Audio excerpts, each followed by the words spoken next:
सब कुछ झूठा हो सकता है, लेकिन भगवान के सामने बहाए आंसू नहीं। प्रेम का मतलब सिर्फ प्रेम नहीं होता, प्रेम का मतलब सम्मान और विश्वास होता है। वह सम्मान और विश्वास जो प्रेम से परे है। जब आप प्रभु के साथ जुड़ जाओगे तो आपकी परीक्षा आरंभ हो जाएगी। कुछ लोग इसे दुख समझते हैं तो कुछ लोग प्रभु की कृपा। छल, कपट, पाप का फल इसी धरती पर भोगना पड़ता है। याद रखना, समय किसी को क्षमा नहीं करता। सफलता का मतलब यह नहीं कि आपको किसी दूसरे से बेहतर बनना है, बल्कि सफलता का मतलब है जो आप अभी हैं उससे बेहतर बनना। वो कठिन परीक्षा लेता है मगर सहन करने की शक्ति भी देता है। आपकी जिंदगी में कुछ नहीं बदलेगा जब आप खुद को नहीं बदलेंगे। मुंह पर सच बोल देने और गुस्सा कर लेने वाले लोग उन लोगों से करोड़ों गुना बेहतर हैं जो आपके सामने कुछ और है और पीठ पीछे कुछ और है। किसी का दर्द समझने के लिए इंसान के अंदर का इंसान होना जरूरी है। कौवा कोयल की आवाज को दबा सकता है मगर खुद की आवाज मधुर नहीं बना सकता। उसी तरह निंदा करने वाला व्यक्ति एक सज्जन को बदनाम कर सकता है मगर वह खुद सज्जन नहीं बन सकता। अगर अकेलापन है तो उसे एक वरदान समझो, क्योंकि परमात्मा ने तुम्हें खुद में सुधार लाने का थोड़ा अधिक समय दे दिया है। अकेले रहने का आनंद सीख लो, क्योंकि कोई भी हमेशा के लिए आपके साथ नहीं रहेगा। वक्त की एक आदत बहुत अच्छी है, जैसा भी हो गुजर जाता है।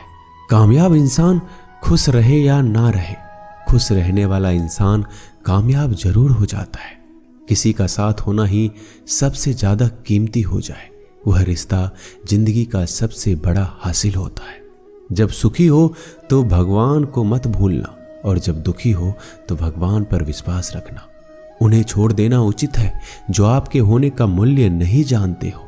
यदि जगत में प्रत्येक कार्य मनुष्य द्वारा संभव होता तो मेरा अस्तित्व ही नहीं होता।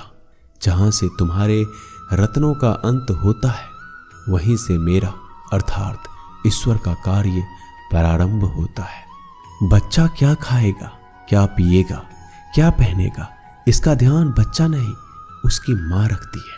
हमें क्या देना है, क्या नहीं देना है, स्वयं भगवान देखते हैं। झूठ और दिखावे की रफ्तार कितनी भी तेज हो, पर मंजिल तक केवल सच ही पहुंचता है। लोग रंग बदलते हैं, मुरली वाला वक्त बदल देता है। मन एक सुंदर सेवक और खतरनाक स्वामी है। मनुष्य को जीवन की चुनौतियों से भागना नहीं चाहिए, ना ही भाग्य और ईश्वर की इच्छा जैसे बहानों का प्रयोग करना चाहिए। शांत बने रहो जब तक तुम्हारा सही वक्त नहीं आ जाता। इंसान का सबसे अच्छा मित्र स्वयं की आत्मा और मन होता है, जो अच्छी बातों पर शाबाशी देता है और बुरी बातों पर झकझोरता है। खाली हाथ आए हैं, खाली हाथ ही जाओगे। आज जो तुम्हारा है कल किसी और का होगा, इसलिए तू जो कुछ भी करता है उसे भगवान को अर्पण करता चल। स्वास्थ्य सबसे बड़ा उपहार है, संतोष सबसे बड़ा धन है, वफादारी सबसे बड़ा संबंध है। छल करोगे तो छल मिलेगा, आज नहीं तो कल मिलेगा। जियोगे जिंदगी सच्चाई से तो सुकून हर पल मिलेगा। उपवास हमेशा अन्न का ही क्यों, लोभ, लालच, घृणा, चुगली, क्रोध और गंदे विचारों का भी होना चाहिए। मन का संकल्प और शरीर का पराक्रम यदि किसी काम में पूरी तरह लगा दिया जाए तो सफलता अवश्य मिलती है। भाग्य के दरवाजे पर सर पीटने से बेहतर है कर्मों का तूफान पैदा करें, दरवाजे अपने आप खुल जाएंगे। क्रोध की अवस्था में भ्रम जन्म लेता है, ब्रह्म बुद्धि को नष्ट कर देता है। बुद्धि के नष्ट होते ही व्यक्ति का पतन हो जाता है। पानी मर्यादा छोड़े तो विनाश होता है, यदि वाणी मर्यादा छोड़े तो सर्वनाश होता है। किसी को धोखा देना एक कर्ज है जो आपको किसी और के हाथों एक दिन जरूर मिलेगा। कलयुग है, हमेशा तैयारी के साथ ही रहना। मौसम और इंसान कब बदल जाए इसका कोई भरोसा नहीं। भगवान कहते हैं, तुम मेरी ओर देखोगे मैं भी तुम्हारी ओर देखूंगा। तुम जिस भाव से मुझे याद करोगे उसी भाव से मैं तुम्हारे पास आऊंगा। बदला लेने के लिए मत सोचो, आराम से बैठो।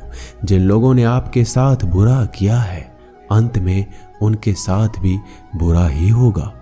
इस दुनिया में जुनून जैसा कोई आंख नहीं है, मूर्खता जैसा कोई जाल नहीं है, नफरत जैसा कोई दरिंदा नहीं है और लालच जैसी कोई धार नहीं है। प्रसन्नता का कोई मार्ग नहीं है, बल्कि प्रसन्नता ही एक मार्ग है।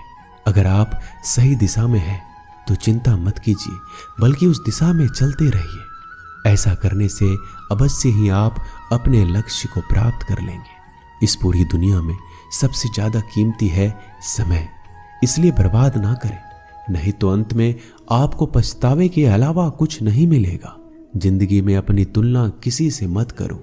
जैसे चांद और सूरज की तुलना नहीं की जा सकती, क्योंकि दोनों ही अपने वक्त पर चमकते हैं।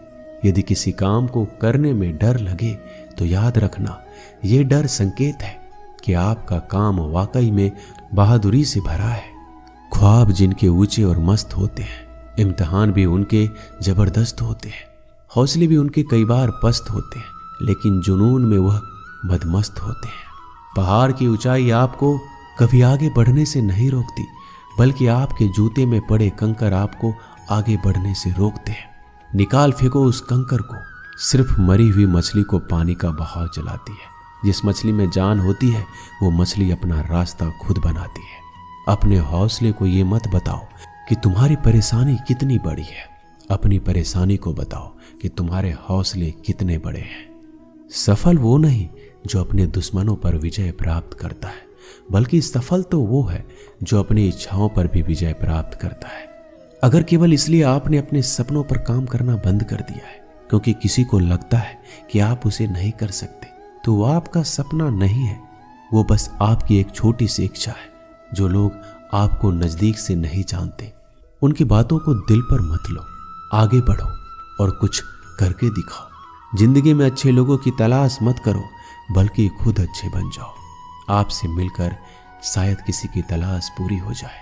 यदि आप उड़ नहीं सकते तो दौड़ो, यदि आप दौड़ नहीं सकते तो चलो, अगर आप चल नहीं सकते तो रेंगते हुए चलो, लेकिन हमेशा आगे बढ़ते रहो। एक बार गुरु ने अपने शिष्य से पूछा, क्या आप जानते हैं हमारे अंदर एक बड़ा युद्ध निरंतर चल रहा है। जब सारे शिष्य चुप रहे तब गुरुजी बोले, वास्तव में सबसे बड़ी लड़ाई हमारे अंदर दो भेड़ियों की है। एक काला भेड़िया जो क्रोध, हिंसा, अहंकार, दुख, गलानी, लालच, चोर, झूठ की भाषा बोलता है। दूसरा सफेद भेड़िया जो आनंद, प्रेम, दया, विचार और सद्भावना की भाषा बोलता है। इसी लड़ाई के शोर में हम पहले से मौजूद मन की शांति भूलकर उसे कहीं और ढूंढने की कोशिश करते हैं। गुरु ने कहा, हमें इस लड़ाई के शोर से कोई नहीं बचा सकता। ये लड़ाई मेरे अंदर ही चलती है और ये आपके अंदर भी है। शिष्यों ने गुरु की बात ध्यान से सुनी और पूछा, गुरुजी, तो इस लड़ाई में जीत किसकी होगी? गुरुजी ने कहा, वही भेड़िया जीतेगा जिसे तुम खाना दोगे। खाना देने का मतलब है हमारे पास शक्ति है ध्यान देने की। हम जिस भेड़ियों की बातों पर ध्यान देंगे वो बड़ा ताकतवर होता जाएगा।